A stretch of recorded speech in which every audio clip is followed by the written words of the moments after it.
Assalamualaikum warahmatullahi wabarakatuh. Masih bersama Porang Jombang guys, porangnya wong Jombang. Ya guys, malam ini kita sedikit review tentang biji katak tanaman kita ya, yang dorman. Kita sama-sama belajar itu mengenali karakter tanaman porang yang berupa biji katak ya. Ini biji katak nanti untuk pembibitan lagi ya guys. Ini sudah, tanaman kita sudah mulai ada yang dorman dan sudah berjatuhan biji kataknya. Ini yang tanam bulan 7 dan bulan 9 ya guys. Itu memang saat ini sudah ada yang dorman, dan di tempat rekan-rekan yang lain pun sama, itu sudah mulai ada sebagian yang dorman, walaupun masih sedikit ya, tapi itu nanti kita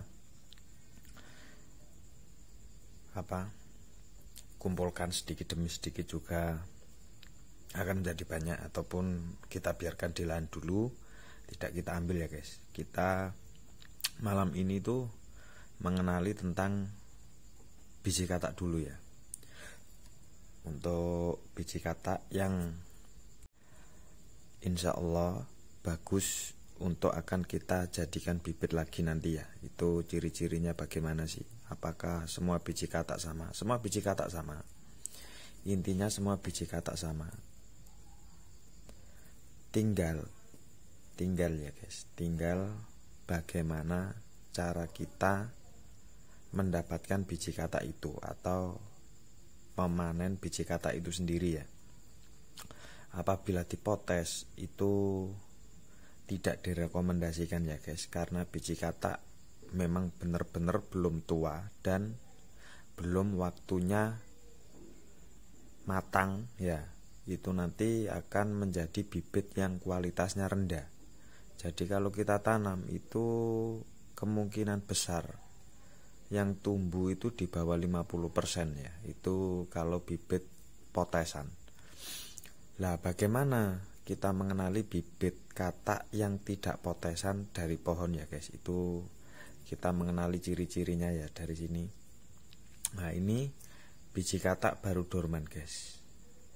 Ini baru dorman pagi tadi dan sudah di tanah saya ambil. Itu seperti ini bentuknya ya.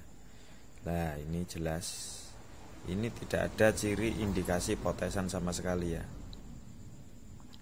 Nah ini guys, kita mengenali biji katak itu nanti ini. Ini adalah tempat pangkal biji katak ini ya. Tempat pangkal biji katak ini menyerap nutrisi ya guys.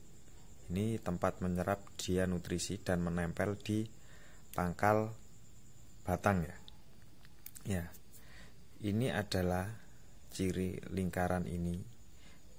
Dan kebanyakan itu nanti akan berbentuk 3 benjolan guys. Kebanyakan 3 benjolan. 3 benjolan ya. Nah seperti ini ada beberapa benjolan. Ini ciri dimana dia bekas nempel, dan ini penyerapan nutrisi lewat sini guys ya.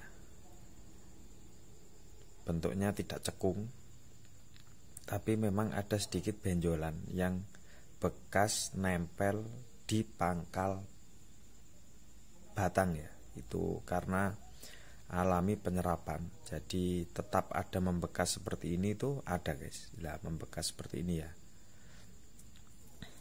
Nah ini ada benjolan seperti ini. Ini adalah benjolan di mana dia itu melakukan penyerapan nutrisi ya. Nah, seperti ini. Ini yang sudah beberapa hari kita ambil guys, bentuknya seperti ini. Dan biji katak itu kalau yang bagus guys, walaupun baru ya, tengahnya pasti cekung seperti ini. Itu cekungnya itu di tengah, bukan semua bagian ini cekung, tidak.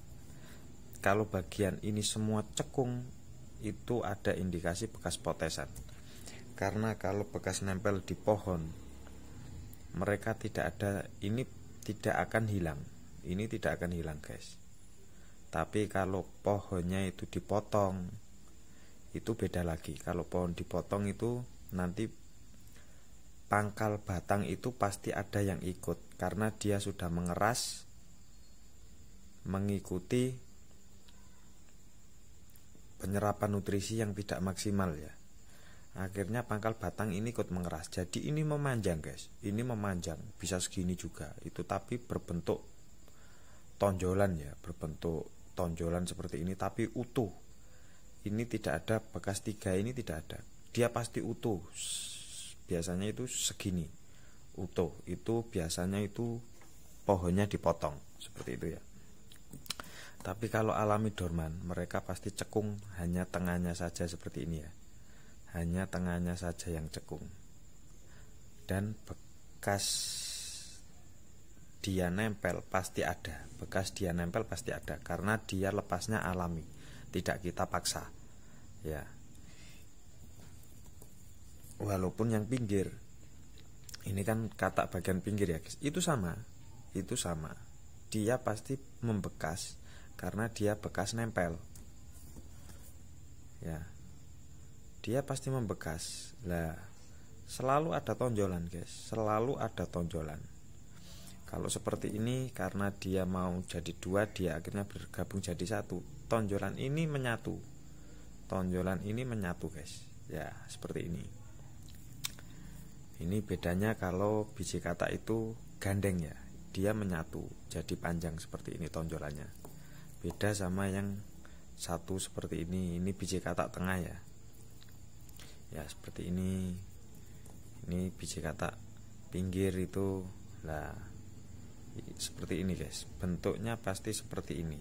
Ini biji katak yang walaupun kecil tapi bagus untuk kita pembibitan lagi nanti ya.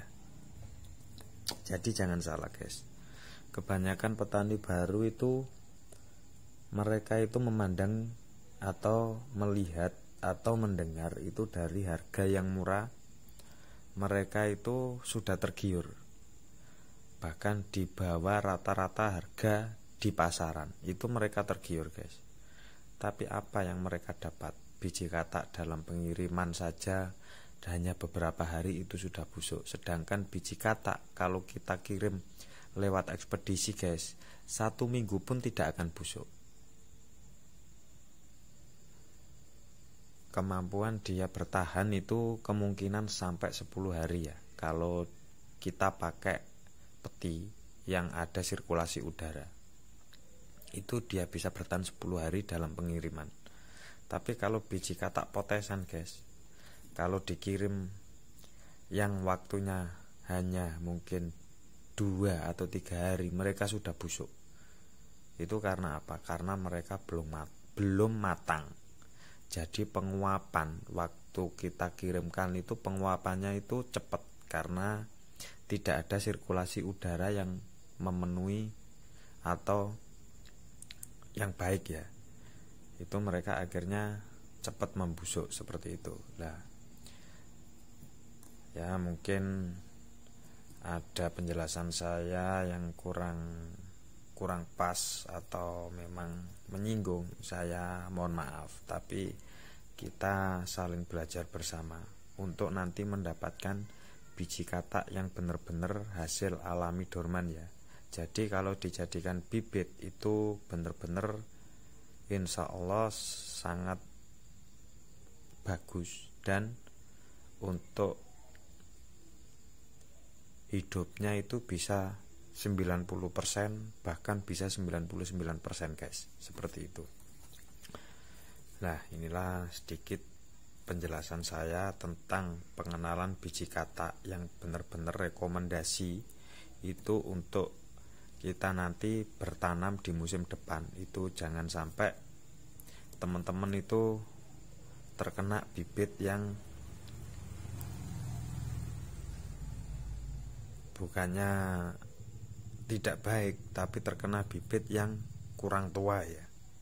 Saya harapkan dari video ini teman-teman nanti bisa membedakan untuk membeli biji katak itu yang bagus itu bagaimana, dan yang ditanam tumbuhnya bagus, taraf hidupnya tinggi itu yang seperti apa, dan hasil dorman alami itu bagaimana sih ya, seperti ini.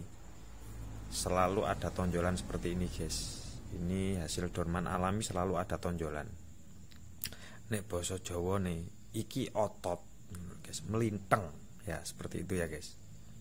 Oke, bagi teman-teman yang mungkin sepaham dan kurang sepaham, bisa tuliskan pendapat di kolom komentar untuk penjelasan saya tentang biji katak secelumit ini bagaimana, ataupun ada tambahan ataupun ada yang perlu diomongkan. Silakan, tersedia kolom komentar, bisa ditulis di kolom komentar. Dan bagi teman-teman yang belum subscribe, silakan subscribe, like, dan share ya kalau bisa. Terima kasih buat teman-teman. Inilah sedikit pengetahuan saya tentang biji katak dari hasil alami tanaman saya yang dorman. Itu cirinya seperti ini.